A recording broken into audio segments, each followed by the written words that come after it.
It's a winter wonderland with dangerous conditions here in State College. I'm Chris Stewart, and I'll have that story next on the Center County Report.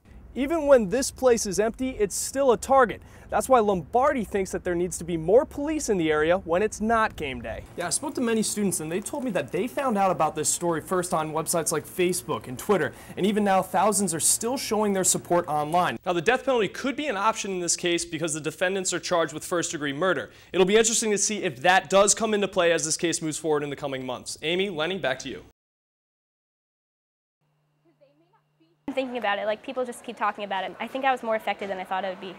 5 days after Joe Dato's death, the Penn State community is still mourning. Last night at a candlelight vigil, some students broke into tears. Many still can't believe the story of the missing freshman ended like this. And I thought he would turn up. I never thought something like that could happen at Penn State. Police recovered Dato's body Monday night at the bottom of a stairwell less than 75 yards from the fraternity house where he was seen last. Hours after he went missing, websites like Facebook and Twitter exploded about the freshman's disappearance. I know there was a Facebook group that was like, help find Joe Dato, and I saw a lot of people's statuses were about him. As police searched through the air and on the ground, Dato's story continued to spread on the internet. When the search came to an end, Facebook updates spread the word. I found out actually on Facebook of people's stats saying they found him dead, so that was the first I heard about how they found him. Shortly after an ambulance took Dato's body to Mount Nittany Medical Center, people gathered for a candlelight vigil. Even days later, flowers, candles, and messages still remain, showing how Joe Dato's death is hit close to home. It's sad. We're all connected, we're all Penn Staters, so if something happened to someone, Penn State's kind of like happened to us.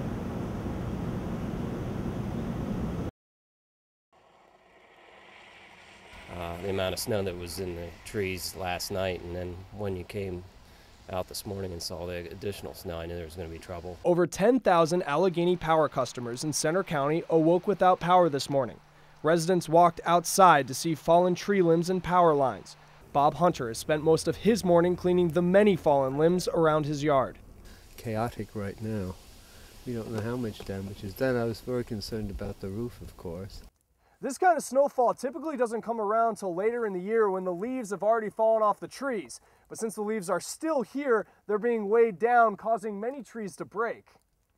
Across Park Avenue, it's business as usual for Penn State, which opened on time without delay.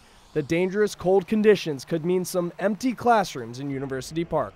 It's probably going to be tough for a lot of people to go to class today, but I was actually walking down the street and like a limb fell over the whole Park Avenue. Maintenance workers have already been hard at work for hours, and with many tree limbs still laying in the streets, the task ahead is tall. I know with the football game, there's a good chance we could be maybe going home and coming back in later on tonight to work at the football field. If it keeps snowing, we may work overtime tonight. For the Center County Report, I'm Chris Stewart. On football Saturdays, Beaver Stadium is one of the meccas of college football, but it's also a target. Recently, concerns have risen major sports venues may be a target for terrorist attacks. Louis Lombardi is a 20-year veteran of the New York Police Department. He was on the scene September 11, 2001, and doesn't want Beaver Stadium to be the site of an attack. This is terrorist spot number one, target number one. You really have to put the resources in it to protect it. On game day, almost every Penn State police officer is on duty and well aware of the possibility of a threat. There's definitely an overall mindset of everyone being safe. Prevention, again, is definitely the where we spend most of our time. And even when this place is empty, it's still a target. That's why Lombardi thinks that there needs to be more police in the area when it's not game day. They don't have the presence that you need continually, you know, because what can happen at the stadium on a Wednesday can affect what's going to go on Saturday. With the possibility of stadiums being targets, PSU police say they've been more thorough searching fans. Really what it's been is a reinforcement of our current rules, including our bag check policy. If those bags are brought in, they're going to be clearly and thoroughly searched. With the threat of an attack always around, Lombardi says everyone should be vigilant. In New York City, I have a good saying, if you see something, say something, and everybody out here should know that. For the Center County Report, I'm Chris Stewart.